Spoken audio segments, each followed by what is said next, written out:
This video is not financial advice and does not constitute an individual investment recommendation. Everyone said the dollar would collapse. A reset was coming. The US would lose its reserve currency status. Instead, the dollar strengthened sharply against almost every currency in the world. And here's what nobody is talking about: that's not good news. It's a symptom of something far more dangerous.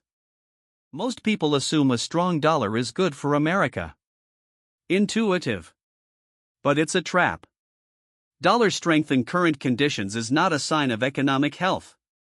It's a signal that the global financial system is under acute stress, and the feedback loops being created could hit the US economy harder than a weak dollar ever would.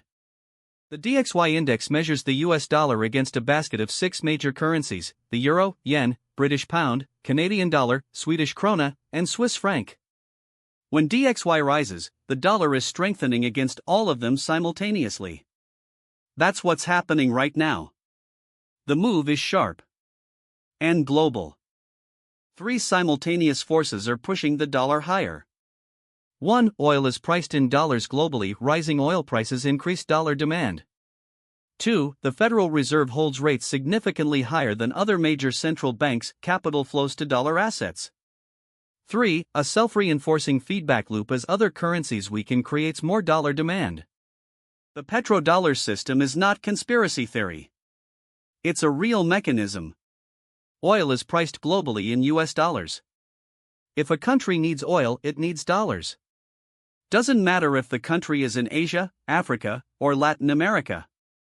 This creates structural, persistent dollar demand that doesn't disappear regardless of what happens to US economic fundamentals. The Federal Reserve holds interest rates significantly higher than other major central banks.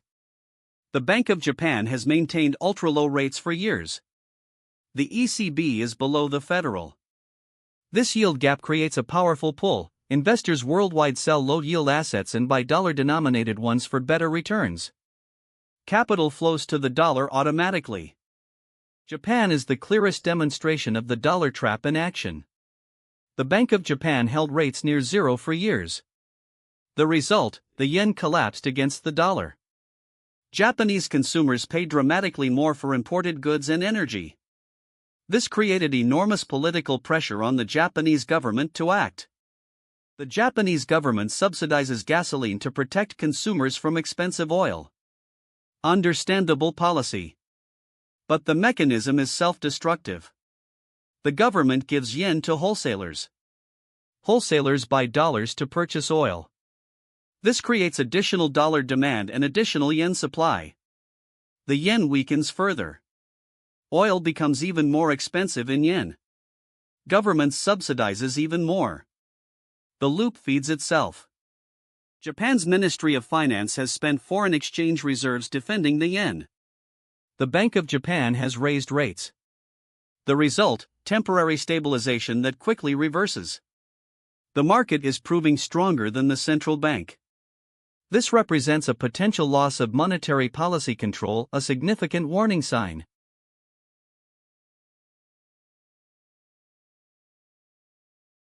Japan is the clearest example. But the logic applies across many economies. Emerging market countries receive a triple blow. Expensive dollar makes servicing dollar-denominated debt more costly. Expensive dollar makes oil imports more expensive. Capital outflows to US assets weaken local currencies. 3 simultaneous hits from a single source. Here is the central paradox. A strong dollar is good for the American consumer. Imports become cheaper. But it damages US trading partners. The US buys goods from across the world. If those partner economies weaken, they produce less, buy fewer American exports, invest less in the US economy. The US economy eventually suffers too. A strong dollar paradoxically undermines the American economy through its trading partners. There is an instructive historical parallel: Egypt around 1200 BC. One factor in the collapse of Egyptian civilization was the destruction of its trading partners. Egypt was strong. Its partners collapsed. Egypt then lost the trade networks that had sustained its economy.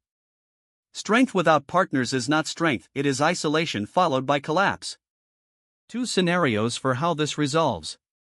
1. The Federal Reserve begins cutting rates, the yield differential narrows, the dollar weakens, pressure on trading partners eases, feedback loops reverse. 2. Rates stay elevated, the loops in various countries continue tightening until something breaks. History says these imbalances always resolve. The question is when and how violently. Two indicators to monitor as early warning signals. First, the DXY index, sustained moves above recent resistance levels signal accelerating stress. Second, the Japanese yen, if it breaks through historic lows despite intervention, it signals that the Bank of Japan is losing control. When Japan loses control, other dominoes typically follow. 3 practical implications. 1. Dollar strength pressures commodities and emerging market equities, both face headwinds.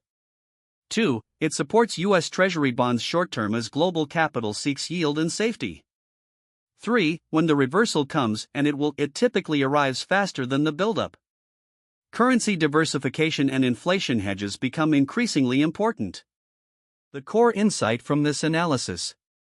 Dollar strength is not a triumph. It is a stress test for the entire global financial system.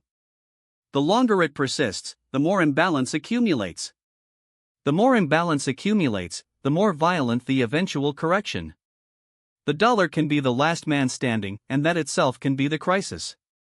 Comment below, how are you positioning your portfolio given dollar strength? Gold, commodities, international diversification, shorter duration bonds, what's your thinking? If this breakdown was useful, hit like, subscribe and ring the bell. See you next time.